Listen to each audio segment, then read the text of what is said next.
quality cost money? So that is the $1,000,000 question, that if quality costs money, why should I be interested in quality? And क्या quality maintain करने के लिए खर्चा करना पड़ता है? Apparently yes. अगर आप ट्रेडिशनल कन्वेंशनल क्वालिटी को देखो, क्वालिटी मेंटेन करने के लिए हम बहुत सारे रुपए खर्च करते हैं। हम लोग इंस्पेक्शन इक्विपमेंट खरीदते हैं, हम लोग इंस्पेक्शन डिपार्टमेंट मेंटेन करते हैं, उनको सैलरी एंड वेजेस देते हैं, उनके लिए अलग सा डिपार्टमेंट है, उसका मतलब बिल्डिंग मशीनरी का जो कॉस्ट्स है वो भी है। तो कॉस्ट ऑफ क्वालिटी तो है, तो is it justified? So therefore there are two immediate questions come. पहला क्वेश्चन यह है, अगर मैं क्वालिटी के पीछे का जो कॉस्ट है, क्वालिटी का पीछे का जो एक्टिविटी है उसको ना करूं, क्या मेरा कॉस्ट बढ़ जाएगा? अगर कॉस्ट बढ़ जाता है और ये कॉस्ट जो मैं खर्चा कर रहा हूं वो कम है उसके लिए, तो इट इज जस्टिफाइड। तो strategically it is important for all of us to see from the angle of strategy कि जो खर्चा हो रहा है क्वालिटी के पीछे, whether that amount of money is justified, or should I really be spending the money to some other activity? That is why it is important. This topic is so important. Quality cost. So quality cost are reflection of activities of not doing the thing right the first time. समझिए इस point को कि मैं एक product के लिए machining कर रहा हूं, या तो पॉलिशिंग कर रहा हूं या असेंबली कर रहा हूं, लेकिन इंस्पेक्शन के टाइम में वो प्रोडक्ट रिवर्क कैटेगरी में चला जाता है या तो रिजेक्शन कैटेगरी में चला जाता है। रिवर्क है तो मैं रिवर्क करके फिर कोशिश करके उसको 2 स्पेसिफिकेशन लिमिट के अंदर लाता हूं, यानी कि पहला बार मैंने क्वालिटी रिक्वायरमेंट को मीट नहीं कर पाया और उसके लिए बहुत सारा एडेड एक्टिविटी आ रहा है जो अवॉइडेबल था, और उसके पीछे टाइम जा रहा है, मतलब रुपया जा रहा है। मशीनिंग हो रहा है तो फिर दोबारा रुपया जा रहा है, डिले हो रहा है तो रुपया जा रहा है, क्योंकि WIP इंक्रीज हो रहा है, WIP inventory sometimes it is getting on hold even at the edges. So quality costs are reflection of activities not done right the first time. Another is non-adherence to justified right the first time manufacturing. So maybe number 1 is happening because of number 2. They are dependent. यानी मैंने आपको पहले जो बोला, कई process है जो system oriented process है, हाई सिस्टम डिपेंडेंट। अगर हमने उसका सिस्टम ठीक से नहीं बनाया तो naturally the output will not be good. अगर मैं उसका एडहेरेंस नहीं किया तो भी output will not be good. So both this 1 and 2 may lead to extra cost, and we can call that cost of quality. So quality is costing some money. Therefore, costs of meeting the product quality right the first time through justified manufacturing practice do not constitute a part of quality cost. यानी कि अगर मैं वो manufacturing process का costing लेता हूं जिससे मेरा प्रोडक्ट पहले बार वैल्यू ऐड करके राइट प्रोडक्ट को निकलता है, राइट टाइम राइट प्रोडक्ट, मतलब राइट क्वालिटी में, तो उसके पीछे का जो कॉस्टिंग है that will not be considered as a cost of quality. जो एक्स्ट्रा हो रहा है cost, added activity to set it right, to dispose the incorrect material, और उसके पीछे वाला इनकरेक्ट मटेरियल बनाने के लिए, इनकरेक्ट प्रोसेस रन करने के लिए जितना कॉस्टिंग हो रहा है, जो एक्टिविटी हो रहा है, उसका पूरा costing including the non manufacturing overheads should be considered as the cost of quality. I hope you are getting the very concept. So cost of quality is cost of quality indicating company's ability to do right things right the first time every time. मतलब एक company में जितना cost of quality, therefore the KPI of a company, key performance indicator of quality in a company overall, indicates the company's ability to manufacture it right the first time.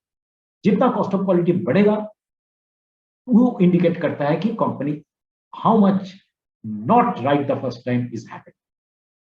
तो इसके पीछे 2 type का cost आता है, cost of conformance, cost of non conformance. मतलब conformity करने के लिए क्या कॉस्ट है और नॉन कॉन्फर्मेंस को ठीक करने के लिए या तो डिस्पोज करने के लिए क्या कॉस्ट है। तो these are the two aspect of cost of quality. और कई बार मैं जब पूछता हूं लोगों को आपका कॉस्ट ऑफ क्वालिटी कितना है, उन लोग बोलते हैं सर ये है 1.25%, कई बोलते हैं 2.3%। Let me tell you that international world class manufacturing company का कॉस्ट ऑफ क्वालिटी होता है something like 10 to 12%। Can you believe it? Of the sales. यानी कि अगर मैं एक $1 million कंपनी के बारे में बात कर रहा हूं, यानी कि $1,000, तो उसका 10% यानी $100,000 easily will go to the cost of quality. तो यानी कि आप जो प्रेजेंट कर रहे हो वो simply just a tip of the iceberg, जिसके नीचे बाकी 8/9 रहता है, ऊपर में सिर्फ दिख रहा है 1/9 ऑफ द आइसबर्ग। यानी कि आपका जो कॉस्ट ऑफ क्वालिटी सिस्टम है वो ठीक से डेवलप नहीं किए हुए हैं। That is why you are saying that your cost of quality is 1.5%। Maybe you are only taking care of the material cost of the rejected part, which is not the cost of quality right picture. Okay. Let me give you a picture. How cost escalate if not corrected right the first time. Cost कैसे बढ़ता है? अगर एक engineering drawing error, अगर आप drawing board में आपने उसको ठीक किया, उसके पीछे $1 खर्चा होता है, मान लो, राइट? क्यों? मैं इंजीनियर हूं, मैंने चेक करने के टाइम में मुझे देखा कि ये एरर है, मैंने स्पेसिफिकेशन गलती से दे दिया, तो उसको मैंने करेक्ट कर दिया। कितना टाइम लगा? से आधा घंटा। तो एक $1 और $10 कॉस्टिंग हुआ। If the error is found at checking, it cost $10 to correct. मतलब उसी वक्त मैंने अगर उसको करेक्ट किया $1, उसको ही अगर रिव्यू के टाइम में, डिजाइन वेरिफिकेशन के टाइम में अगर मैंने चेंज किया $10, क्योंकि वो डिजाइन के आधार पे मैंने आगे बढ़ा, उसको भी ठीक करना पड़ेगा, that is $10। If it is detected when piece parts are produce, it cost $100 to correct. अगर वो रिलीज कर गया, जो मैंने बहुत सारे कंपनी को जानता हूं जो गलत ड्राइंग से मैन्युफैक्चर किया, बाद में डिजाइनर जाके करेक्ट किया, $100 मिनिमम $100, क्योंकि तब तक मटेरियल प्रोक्योरमेंट हो गया, मैन्युफैक्चरिंग शुरू हो गया, सब कुछ चेंज करना पड़ेगा। If the error is found in an assembly shop prior to the release of the product, it costs $1,000 to correct, क्योंकि मशीनिंग हो गया, असेंबली हो गया, अब मैं चेंज कर रहा हूं उसको। प्रोजेक्ट बेस्ड कंपनी के लिए आप सोचिए क्या हो रहा है। If it is detected when the product is in the hands of the customer, it costs $10,000 to correct. If the error requires field retrofits, it costs $100,000 to correct. DA, travel time, customer का compensation, field में जितना product गया उसको withdraw करना, it is horrible task. If the engineering error results in a lawsuit because of product liability clause, it will cost $1,000 to correct minimum. There are so many case studies, just Google it, you'll find it. If the judgment is against the company, the cost can be higher, company may go into liquidation. These facts are to be believed only when measured. So this is the implication of employing a right cost of quality methodology. मैं आज आपको सिर्फ ये मैंने इसको European foundation for quality management present किया था, ये मेरा ही मॉडल है कॉस्ट ऑफ क्वालिटी के ऊपर। मैं इसको आपको सिंपल वर्ड में एक्सप्लेन करता हूँ, आपको समझ में आ जाएगा, because most of you are technical persons. इधर मैंने 2 सर्कल दिखा रहा हूँ, ठीक है। इसमें मैं एफिशिएंसी और इफेक्टिवनेस को एक्सप्लेन करूंगा, कॉस्ट ऑफ क्वालिटी एक्सप्लेन करूंगा। ये जो रेड एक्टिविटी आपको मैं दिखा रहा हूं वो है ये सर्कल, 2 सर्कल है। ये लेफ्ट वाला जो सर्कल है, ये सर्कल है मैंने फैक्ट्री में किसी भी प्रोसेस का मानिए कि मैं दौरा ले रहा हूं, तो वो प्रोसेस के पीछे मेरा जितना एक्टिविटी आज के दिन में मैं कर रहा हूं, वो एक्टिविटी मैं लिखूं, लिखने के बाद अगर उसको घंटे या मिनट के हिसाब से कर दूं और उसको कन्वर्ट करता हूं, तो जितना टाइम जाता है वो टाइम माने कि मैं प्रोसेस आज के दिन में प्रोसेस मैनेजमेंट के पीछे मैं कितना टाइम दे रहा हूं, वो ये सर्कल है। और मानिए कि ये जो सर्कल राइट साइड को है, that is indicating the gold circle. मानिए ये वो प्रोसेस का ऑब्जेक्टिव्स है। मैं प्रोसेस क्यों परफॉर्म कर रहा हूं, प्रोसेस का ऑब्जेक्टिव्स है। वो ऑब्जेक्टिव हो सकता है फाइनल कस्टमर का ऑब्जेक्टिव हो या तो इंटरनल कस्टमर का ऑब्जेक्टिव। ये मानिए कि वो सारे ऑब्जेक्टिव, और मानिए कि ये सारे एक्टिविटी करने के बाद मैंने सिर्फ इतना ही ओवरलैप्ड पोर्शन का ऑब्जेक्टिव मैं मीट कर पा रहा हूं। समझे आप? रेड है टोटल एक्टिविटी, गोल्ड है टोटल ऑब्जेक्टिव। रेड एक्टिविटी के दौरान मैंने इतना ही, मैं मानिए डोंट बॉदर अबाउट ये कम है या ज्यादा है, this just a mathematical representation, इतना ही मैंने उसके आधार पे मैं मीट कर पा रहा हूं। तो मेरा एफिशिएंसी क्या है? मेरा एफिशिएंसी है जो मेरा टोटल जो गोल्ड सी मतलब कैप्चर्ड गोल्ड, इसको क्या कह रहा हूं मैं, कैप्चर्ड गोल्ड, जो मैं मीट कर पा रहा हूं, इतना मैं आउटपुट है, ये मेरा प्रोसेस का आउटपुट है, राइट। ये प्रोसेस का आउटपुट मैं ऊपर दिखा रहा हूं, और नीचे क्या है, मेरा टोटल जो एक्टिविटी है। टोटल एक्टिविटी क्या, ये red portion plus the overlap portion into 100, this is efficiency. Efficiency is always output divided by input. तो ये है आउटपुट और ये टोटली है इनपुट। तो ये output divided by input multiplied by 100 is efficiency. What is effectiveness? This is a different measure. Effectiveness है जो ऑब्जेक्टिव है पूरा प्रोसेस का, ये कंपनी का भी हो सकता है, तो पूरा ऑब्जेक्टिव का कितना आप मीट कर पा रहे हो और टोटल ऑब्जेक्टिव कितना था। मतलब आपका ऊपर में क्या आएगा, वही आएगा जो एफिशिएंसी में आया था, जो ऑब्जेक्टिव मीट किया है डिवाइडेड बाय टोटल ऑब्जेक्टिव क्या है। ये है this gold part plus captured part, ये है denominator. So this ratio multiplied by 100 is the effectiveness. So always remember, efficiency is not only the measure. Measure is both efficiency and effective. You have to make the process effective. So I'll just tell you that if a process is perfectly meeting its objective and at a minimum, non-value added activity, that means you have applied lean totally, value stream mapping completely, and there is no, hypothetically consider कीजिए कि there is no non-value added activity, तो क्या होगा, मेरा दोनों circle मर्ज कर जाएगा, there will be only one circle, there will not be any projected portion, there will be only one. In that case क्या होगा, efficiency होगा 100%, effectiveness होगा 100%. Now the point is that I have tried to measure for many processes actually practically, efficiency का percentage कितना होता है, effectiveness का percentage कितना होता है। मैंने देखा है कि लगभग सारे कंपनी का effectiveness of well defined processes could be more than 80%. लेकिन at what efficiency? Efficiency figures are pretty low, and that is where lean management is very important. And for improving effectiveness, the quality control techniques could be very important, like design of experiment, like even fundamental tools of quality control, like your shining techniques, the 7QC tools, they all will help you to understand how do you really meet the unattained objectives better. All right. So cost of quality इसमें कहाँ है? Cost of quality is the red portion जो आपने कर रहे हो, लेकिन that is not getting converted into result. ये सारे part जो है, this is, cost of quality, which is not getting converted into the objectives which you have targeted.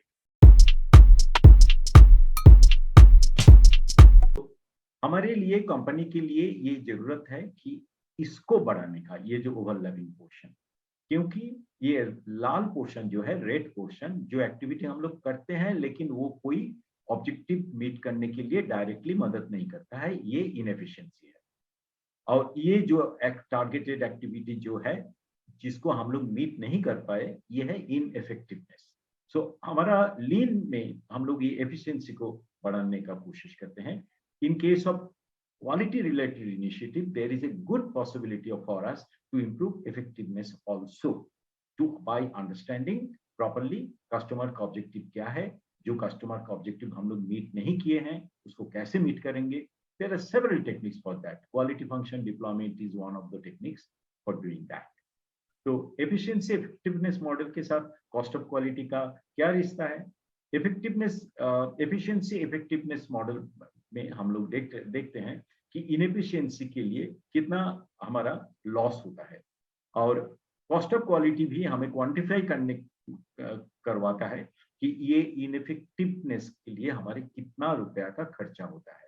तो in a way you can say inefficiency actually increases the cost of quality और and cost of non quality. और इस संदर्भ में मैंने ये भी बोला था एक सवाल के जवाब में कि cost of poor quality conventionally जो कंपनीज प्रैक्टिस करते हैं वो normally cost of non quality यानी कि फेल्योर कॉस्ट के आधार पे होता है, लेकिन cost of quality completely cost of quality में जो एक्टिविटी हम लोग करते हैं डिफेक्ट को अवॉइड करने के लिए, डिफेक्ट को आइडेंटिफाई करने के लिए और डिफेक्ट को डिस्पोज करने के लिए, यानी डिफेक्ट से जो प्रॉब्लम होता है वो प्रॉब्लम से कंपनी को बचाने के लिए जो भी एक्टिविटी करते हैं, ये सारे का कॉस्ट आता है cost of quality. I hope you understood up to this point. Now let us try to get into the other part of the cost of quality as a subject. So cost of quality में हम लोग देखते हैं कि there are 3 types of cost. पहला cost जो है उसको हम कहेंगे cost of avoiding A defect. Avoiding A defect मतलब अभी तक डिफेक्ट हुआ नहीं, तो उस स्टेज में हम लोग जो एक्टिविटी करेंगे that can be considered as a cost of avoiding a defect. तो आपको पता होगा कि हम लोग एक्चुअली करेक्टिव एक्शन और प्रिवेंटिव एक्शन को कैसे डिफाइन करते हैं। करेक्टिव एक्शन में हम लोग बोलते हैं कि if an action is taken to avoid और to prevent recurrence of a defect. Recurrence मतलब एक बार हुआ है उसको दोबारा ना हो, उसके लिए हम लोग जो काउंटर मेजर लेते हैं उसको हम करेक्टिव एक्शन कहते हैं। और प्रिवेंटिव एक्शन हम लोग किसको कहते हैं, इसके बारे में हम लोग डिस्कस फिर और एक बार करेंगे। प्रिवेंटिव एक्शन हम लोग उसको कहते हैं जहां पर डिफेक्ट हुआ नहीं। Please mind my words, defect हुआ नहीं, तो उस स्टेज में डिफेक्ट से बचाने के लिए जो एक्टिविटी हम लोग करते हैं उसको हम कहते हैं प्रिवेंटिव एक्शन। तो वही प्रिवेंशन के बारे में हम लोग बात कर रहे हैं कि वो प्रिवेंशन मतलब अवॉइडिंग डिफेक्ट के लिए जो कुछ भी एक्टिविटी हम लोग करते हैं उसको हम कहते हैं प्रिवेंशन एक्टिविटी। और डिफेक्ट एक बार हो गया तो उसको डिटेक्ट करने के लिए या तो डिफेक्ट है या नहीं इसको देखने के लिए हम लोग जो करते हैं उसको हम कहते हैं अप्रेजल कॉस्ट। मतलब आइडेंटिफाई करने के लिए डिफेक्ट हो, आइडेंटिफाई मतलब डिटेक्ट करने के लिए, डिफेक्ट का जांच करने के लिए, डिफेक्ट हुआ है क्या नहीं ये देखने के लिए, उसके अंदर इंस्पेक्शन वगैरह सब कुछ आ जाएगा। और फेलियर कॉस्ट के अंदर डिफेक्ट होने के बाद हम लोग डिफेक्ट को डिस्पोज करने के लिए और डिफेक्ट को ठीक करने के लिए, ये दोनों जो हम करते हैं इसको हम कहते हैं कॉस्ट ऑफ फेलियर, जिसके अंदर 2 किस्म का डिफेक्ट है। वो है, please hold your question now, I'll give you time, just hold your question. Yeah, just hold your question, I'll come back. तो डिफेक्ट के अंदर, फेलियर कॉस्ट के अंदर 2 टाइप ऑफ कॉस्ट आता है, एक है इंटरनल फेलियर कॉस्ट और एक है एक्सटर्नल फेलियर